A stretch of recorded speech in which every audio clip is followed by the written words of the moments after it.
రేపు వచ్చేటటువంటి ఆదివారం 31వ తారీఖు పౌర్ణమి, చాలా అద్భుతమైనటువంటి పౌర్ణమి. నవగ్రహాది సంబంధిత దోషాలు వెళ్ళిపోయి లక్ష్మీ కళలు మీ ఇంట్లో ప్రవేశిస్తాయి, మీ శరీరంలో ప్రవేశిస్తాయి. నవధాన్యాలు తీసుకోండి. నవధాన్యాలలో వడ్లు లేకుండా బియ్యం జత చేసి ఎన్ని వీలైతే అన్ని, దానికి సరియగు నీళ్లు జత చేసి ఉడకబెట్టండి. ఒక మోతాదులు ఉడకబెట్టి నీళ్లు వార్చండి. మిశ్రమాన్ని బాగా పిసకండి. పిసికిన మిశ్రమాన్ని ఒక ప్రమిదలాగా చేయండి, జ్యోతిలాగా.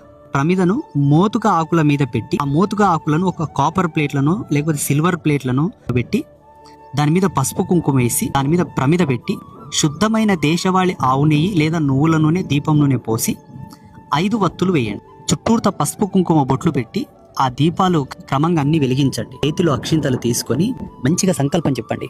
మాకున్న నవగ్రహ దోషాలన్నీ తొలగిపోవాలి, మాకు లక్ష్మీ అనుగ్రహం కలగాలి, కుబేర అనుగ్రహం కలగాలి, మాలో ఆకర్షణ శక్తి, కళాకర్షణ శక్తి పెరిగితే ఆ కళతో సమాజంలోకి వెళ్తే మాకు తొందరగా పనులు అవ్వాలని చెప్పి సంకల్పం